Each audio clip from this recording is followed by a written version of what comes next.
Ben 10 ultimate aliens ये series 2010 से 2012 तक जारी रही। इस सीरीज के 3 सीजन हैं।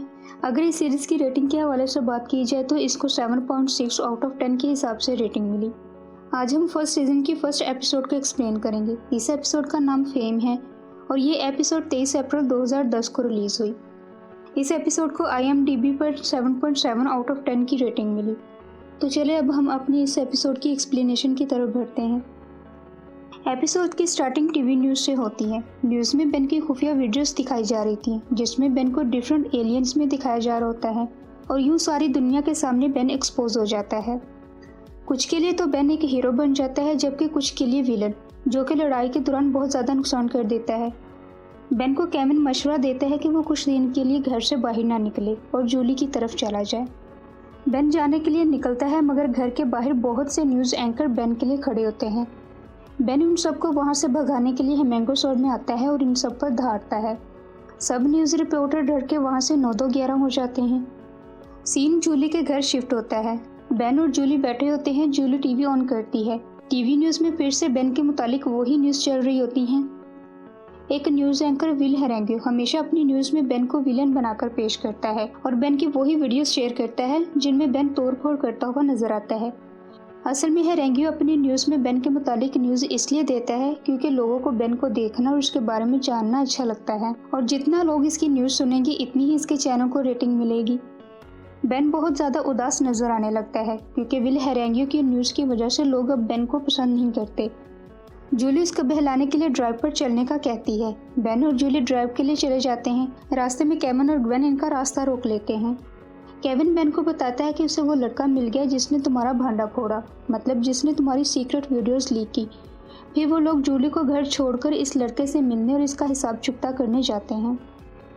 वो तीनों एक अपार्टमेंट के बाहर पहुंचते हैं। ग्वेन डोर नॉक करती है तो एक लेडी थोड़ा सा झांक कर देखती है। फिर जब वो बेन की शर्ट और इस पर 10 का लोगो देखती है तो डोर पूरा खोल देती है। फिर वो अपने बेटे जिमी जोन्स को आवाज़ देती है। जब जिमी जोन्स आता है तो वो एक छोटा सा 10 साल का बच्चा होता है और उसने भी बेन की तरह ही की शर्ट पहनी होती है और वो बेन का बहुत बड़ा फ़ैन होता है। जिमी इन सबको अपने कमरे में लेकर आता है। इसके कमरे में हर तरफ बेन की और इसके एलियंस की तस्वीरें लगी होती हैं।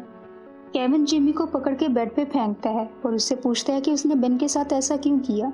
केविन के डांटने पर जिमी रोने लग जाता है। बेन आगे आकर उसको बहलाता है। फिर बेन उससे वीडियो इंटरनेट पर डालने की वजह पूछता है। जिमी बताता है कि ये इसका शौक है एलियंस की तस्वीरें जमा करना और फिर मैंने देखा कि हर एलियन पर एक ही लोगो है जो कि बेन की पहनी हुई वॉच से मिलता है। इस तरह जिमी समझ जाता है कि बेन ही वो हीरो है जो हर दफ़ा यूनिवर्स को डिफरेंट एलियन से बचाता है।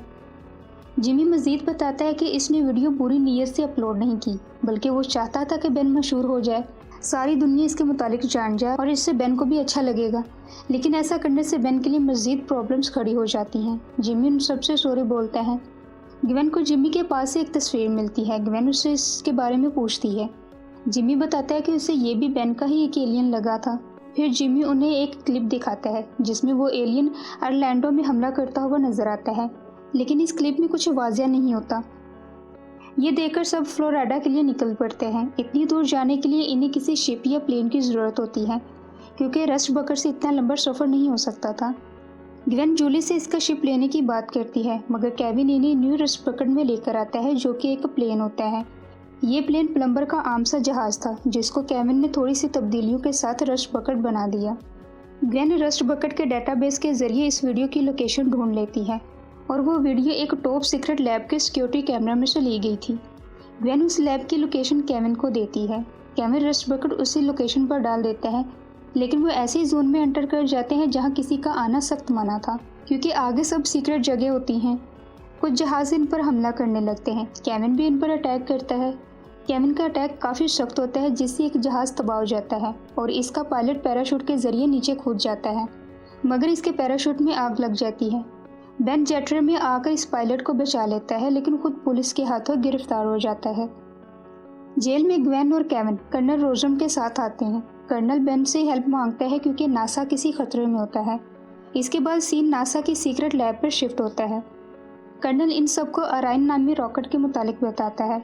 कर्नल बताता है कि ये रॉकेट रोशनी के तकरीबन 15% रफ्तार पर चल सकता है। न्यूक्लियर पर्सराइट जैसे ही अर्थ से बाहर जाता है बहुत से एटॉमिक बॉम्ब फट जाते हैं और ओरायन को स्पेस में ले जाते हैं। कर्नल मजीद बताता है कि हम ओरायन को पिछले 50 साल से बना रहे हैं। अब जबकि काम मुकम्मल होने में कुछ ही महीने रह गए हैं तो कुछ चोरियां होने लगी हैं। एक गैर मुल्की एलियन हर रात आता है और ओरायन के पुर्जे चोरी करके ले जाता है। हम किसी तरह भी इसको रोक नहीं पाते। अब आप लोग ही हमारी मदद करें। तभी वही एलियन जिसकी वीडियो जिम्मी ने दिखाई थी लैब में आता है और एक पुर्जा चुरा लेता है। ग्वेन और केविन इसको रोकते हैं जबकि बेन ओमनिट्रिक्स यूज़ करने की कोशिश करता है, मगर क्योंकि एक अनजान डीएनए आसपास मौजूद होता है इसलिए ओमनिट्रिक्स एक्टिवेट नहीं हो पाती। वो एलियन ग्वेन और केविन पर हमला करके उन्हें दूर फेंक देता है। इसका हमला इतना सख्त होता है कि वो दोबारा उठ नहीं पाते। बेन भी उससे लड़ने की कोशिश करता है मगर नाकाम रहता है। एलियन जहाज का इंजन उठाकर जाने लगता है। तभी बेन इसका डीएनए स्कैन कर लेता है। स्कैनिंग के बाद ओमनिट्रिक्स काम करने लग जाती है और बेन क्रोमास्टोन में ट्रांसफॉर्म होकर उसे रोकने की कोशिश करता है। एलियन इस पर बहुत सा पानी फेंक देता है जिससे क्रोमास्टोन को इलेक्ट्रिक शॉक लगता है और वो बेहोश हो जाता है। एलियन इंजन उठाए वहाँ से चला जाता है। ग्वेन बेन को होश में लाती है। कर्नल इन्हें बताता है कि वो इस बार जो चीज़ चुरा के ले गया है वो ओरायन का इंजन था, मतलब कि न्यूक्लियर बॉम्ब। सब वापस रक्स बकेट में आते हैं और बॉम्ब को ट्रेस करते हैं। उन्हें इसकी लोकेशन अंडर वाटर मिलती है। ग्वेन उन सबको अपने मैजिक से पानी के नीचे लेकर जाती है। वो सब ऐसी गुफा में पहुंचते हैं जहां एलियन अपना जहाज रिपेयर कर रहा होता है। बेन के पूछने पर वो बताता है कि मुझे अपने घर जाना है और लॉन्च में सिर्फ 2 मिनट रह गए हैं, इसलिए मुझे मेरा काम करने दो। लेकिन उसके ऐसा करने से पूरा सेंट्रल फ्लोरिडा तबाह हो सकता था। बेन इसको ऐसा करने से मना करता है मगर वो इनकी बात नहीं मानता और इन सब पर करंट फेंक देता है, जिससे ग्वेन फौरन सब कुछ सिक्योर कर लेती है। बेन स्पाइडर मंकी में कन्वर्ट होता है। जब स्पाइडर मंकी भी कामयाब नहीं होता तो बेन अल्टीमेट्रिक्स यूज करता है और फिर वो अल्टीमेट स्पाइडर मंकी में ट्रांसफॉर्म हो जाता है। बिला आखिर बेन एलियन को अपने जाले में जकड़ लेता है। केविन भी जहाज के लॉन्च को रोक देता है। बेन अपनी अल्टीमेट पावर को फर्स्ट टाइम यूज करता है और उसे काफ़ी अजीब लगता है और वो काफ़ी डरा हुआ भी होता है। बेन एलियन से कहता है कि अब अपने बारे में बताना शुरू करो, तुम कौन हो और कहाँ से आए हो। सबसे पहले वो अपना नाम बायवेल्वन बताता है। वो बताता है कि वो एंड्रोमेडा गैलेक्सी के छोटे से प्लैनेट से है। वो मज़ीद बताता है कि मुझे और मेरे साथ 4 और एलियन थे जिनको एग्रीगोर नामी मॉन्स्टर ने अगवा किया था। हम सब इससे बच निकले लेकिन घर जाने के बजाय हम तुम्हारे प्लैनेट पर आ गिरे। ग्वेन बाकी चारों के बारे में पूछती है कि वो कहाँ हैं। बायवेल्वन कहता है कि तुम्हारे प्लैनेट पर आकर हम बिछड़ गए, अब मुझे इनका नहीं पता। ग्वेन उसे तसल्ली देती है कि हम उनको ढूंढ लेंगे और उन्हें भी उनके घर पहुंचा देंगे। बेन बायवेल्वन को तसल्ली देते हुए कहता है कि तुम भी अपने घर चले जाओगे, मैं प्लम्बर्स को बता देता हूँ, वो तुम्हें ले जाएंगे। केविन बायवेल्वन के जहाज से इंजन निकाल लेता है और नासा को वापस कर देता है। इस सब के बाद सीन बेन के स्कूल शिफ्ट होता है। बेन स्कूल जाने से घबराता है क्योंकि अब इसका सीक्रेट खुल चुका होता है और काफ़ी लोग इसको पसंद नहीं करते। जूली उसे तसल्ली देती है और बिला आखिर बेन डरता डरता स्कूल में एंटर करता है। सब बच्चे इसको घूर रहे होते हैं और फिर देखते ही देखते हर तरफ से क्लैपिंग की आवाज़ें आने लगती हैं और सब बेन को अप्रिशिएट करने लगते हैं। बेन का सारा बोझ उतर जाता है। लास्ट में बायवेल्वन को दिखाया जाता है। बायवेल्वन की तरफ कोई आ रहा होता है। बायवेल्वन को लगता है कि बेन के भेजे हुए प्लम्बर्स हैं, मगर वो कोई प्लम्बर्स नहीं होते बल्कि एग्रीगोर होता है जिसने बायवेल्वन को इसके प्लैनेट से अगवा किया था। और फिर ये एपिसोड इधर ही ख़त्म हो जाती है। आपको हमारी वीडियो और एक्सप्लेनेशन कैसी लगी प्लीज़ हमें अपनी राय से आगाह कीजिए और वीडियो अच्छी लगने की सूरत में चैनल को सब्सक्राइब करना मत भूलिएगा। Thanks for watching.